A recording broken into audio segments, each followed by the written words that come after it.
Hello friends, मैं doctor Divya अपने YouTube channel में आपका बहुत बहुत स्वागत करती हूँ। आज के इस वीडियो में हम बात करने वाले हैं थायराइड के बारे में, स्पेशली हाइपोथायरॉयडिज्म के बारे में। और साथ ही हम बात करेंगे एक ऐसी होम्योपैथी मेडिसिन के बारे में जो आपके हाइपोथायरॉयडिज्म के केस में यूज़ होती है और बहुत ही अच्छे इसके रिजल्ट है, बहुत ही बेस्ट रिजल्ट है इस मेडिसिन के हाइपोथायरॉयडिज्म के केस में। अगर आप इस मेडिसिन के सक्सेस रेट की बात करें तो इसका 100% बेस्ट रिजल्ट होता है आपके हाइपोथायरॉयडिज्म के केस में। या आप ये बोल सकते हैं कि इस मेडिसिन को यूज़ करने के बाद आपके हाइपोथायरॉयडिज्म की प्रॉब्लम, थायराइड की प्रॉब्लम जड़ से ठीक हो जाती है, पूरी तरीके से ठीक हो जाती है। तो बहुत ही ज़्यादा बहुत ही ज़्यादा इन्फॉर्मेटिव होने वाला है आपके लिए वीडियो, काफ़ी हेल्पफुल होगा आपके लिए ये वीडियो। तो आप इस वीडियो को अंत तक जरूर देखें। और आप सभी से एक रिक्वेस्ट है कि अगर आपने अभी तक मेरे चैनल को सब्सक्राइब नहीं किया है तो प्लीज़ आप मेरे चैनल को सब्सक्राइब कर दें, साथ ही बेल आइकन को भी टैप कर दें ताकि आपको आगे आने वाले मेरे जितने भी वीडियो हैं सभी का नोटिफिकेशन मिल सके। तो चलिए देर न करते हुए वीडियो स्टार्ट करते हैं।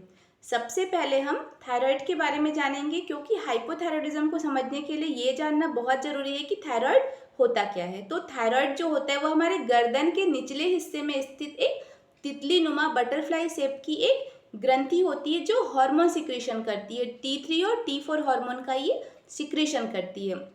और T3 और T4 हार्मोन का उत्पादन और इसका सिक्रीशन जो है वो TSH यानी थायराइड स्टिमुलेटिंग हार्मोन के नियंत्रण में होता है। ये जो आपके थायराइड हैं ये 2 टाइप के होते हैं, एक होता है आपका हाइपोथायरॉयडिज्म और दूसरा होता है हाइपरथायरॉयडिज्म। तो आज के इस वीडियो में हम पर्टिकुलरली हाइपोथायरॉयडिज्म के बारे में बात करेंगे कि आपका हाइपोथायरॉयडिज्म क्या होता है। तो मेडिकल टर्मिनोलॉजी में हाइपोथायरॉयडिज्म को आप अंडर एक्टिव थायराइड भी कहते हैं, क्योंकि इसमें बॉडी में जो थायराइड आपकी ग्रंथि होती है, थायराइड ग्लैंड होती है, उसकी एक्टिविटी डिक्रीज हो जाती है, कम हो जाती है। यानी थायराइड ग्लैंड जो होता है वो पर्याप्त मात्रा में आपका थायराइड हार्मोन नहीं बना पाता है इसमें। और इसमें क्या होता है आपका T3 और T4 हार्मोन का लेवल कम हो जाता है और T4 और TSH हार्मोन जो होते हैं उसका लेवल असामान्य रूप से बढ़ जाता है। और कुछ कुछ केसेस में ऐसा भी आपका हो सकता है कि T3 और T4 हार्मोन है उसका जो लेवल है वो नॉर्मल रहे, सामान्य रहे, बट इसमें TSH हार्मोन का लेवल बढ़ जाएगा। तो अगर आपका TSH हार्मोन का लेवल बढ़ जा रहा है इसका मतलब कंफर्म है कि आपको हाइपोथायरॉयडिज्म की प्रॉब्लम है।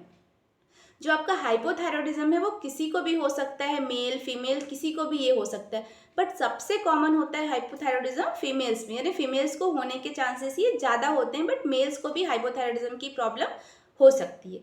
अगर हम इसके लक्षणों की बात करें तो इसका सबसे प्रमुख लक्षण होता है थकान। बहुत ज़्यादा इसको थकान फील होगा, बहुत ज़्यादा लेजी लेजी सा ये फील करेगा, कोई भी काम करने में इसका मन नहीं लगेगा या कुछ भी करेगा तो बहुत जल्दी ये थक जाएगा। मेमोरी इसकी धीरे धीरे वीक होते जाएगी, यानी याददाश्त इसकी धीरे धीरे कमज़ोर होते जाती है, बहुत जल्दी जल्दी ये कुछ भी चीज़ों को भूलने लग जाएगा।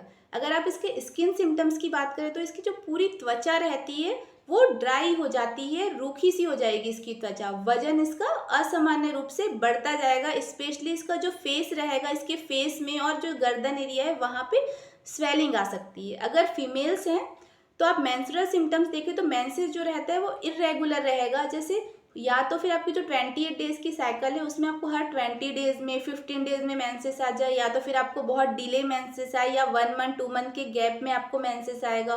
और जब भी मेंसेस आएगा तो बहुत ज़्यादा पेनफुल होगा, ऐसे इसका मेंसेस जो है वो इरेगुलर भी रह सकता है। इसके जॉइंट में जितनी भी मांसपेशियाँ होंगी बहुत ज़्यादा उसमें दर्द रह सकता है, अकड़न की प्रॉब्लम हो सकती है, उसको कॉन्स्टिपेशन की प्रॉब्लम रह सकती है। तो ये सारे सिम्टम्स जो है वो हमको हाइपोथायरॉयडिज्म के केस में देखने को मिलती है। अगर आपको ये सारे लक्षण देखने को मिल रहे हैं या इनमें से कुछ लक्षण भी देखने को मिल रहे हैं, जैसे आपको बहुत ज़्यादा थकान फील हो रही है, आपका वेट जो है वो असामान्य रूप से बढ़ रहा है, अगर फीमेल्स और मेंस्ट्रुएशन साइकिल है वो इरेगुलर है, तो अगर आपको ये सिम्टम्स मिल रहे हैं तो आपको जा करके डॉक्टर से मिलना है, अपना थायराइड टेस्ट आपको जरूर कराना चाहिए।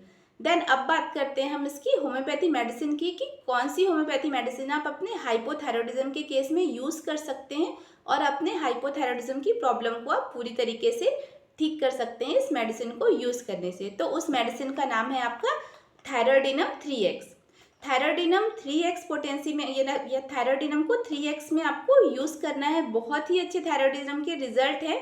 ये स्पेसिफिक आपकी हाइपोथायरॉयडिज्म के लिए मेडिसिन है। बहुत ही अच्छे रिजल्ट है और जो जिसने इसको यूज़ किया है वो इस मेडिसिन के रिजल्ट से पूरी तरीके से सेटिस्फाइड है, पूरी तरीके से ठीक हो गई है उनकी हाइपोथायरॉयडिज्म की प्रॉब्लम।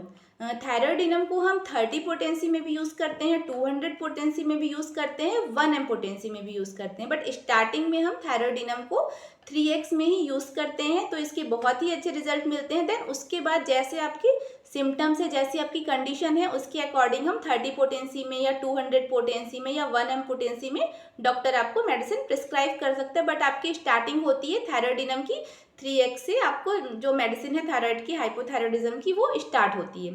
तो इस मेडिसिन को आपको लेना कैसे है, तो इसको आपको दिन में 3 बार लेना चाहिए। दिन में 3 बार, मॉर्निंग में, आफ्टरनून और इवनिंग में इसकी 3-3 टैबलेट आपको लेना है। मॉर्निंग में आप इसको खाली पेट ले लीजिए, आफ्टरनून में आप लंच करने के आधे घंटे पहले ले लीजिए और नाइट में डिनर के आधे घंटे पहले इस मेडिसिन को आप ले लीजिए। बहुत ही अच्छे आपको इसके रिजल्ट मिलेंगे। बट हाँ, अगर आपकी पहले से कोई एलोपैथी मेडिसिन आपकी थायराइड के केस में चल रही है तो आप इसको इस मेडिसिन के साथ भी कंटिन्यू रखें। यानी आपको सडनली एलोपैथी मेडिसिन अपने स्टॉप नहीं करनी है, आपको उस मेडिसिन के साथ ही आप इस मेडिसिन को आराम से कंटिन्यू कर सकते हैं। तो इससे होगा क्या, जो आपकी एलोपैथी मेडिसिन है, फॉर एग्जाम्पल आप थायरॉयडिनम आप 50 mg की आप ले रहे हैं आप, तो यह थायरॉक्सिन आप 50 mg की ले रहे हैं तो उसका डोज धीरे धीरे कम होते जाएगा और 50 mg की आपकी 25 mg की हो जाएगी, उसके बाद उससे भी कम हो जाएगा, देन उससे भी कम हो जाएगा। इस तरीके से धीरे धीरे टेपर करते हुए हम आपकी एलोपैथी मेडिसिन स्टॉप करते हैं।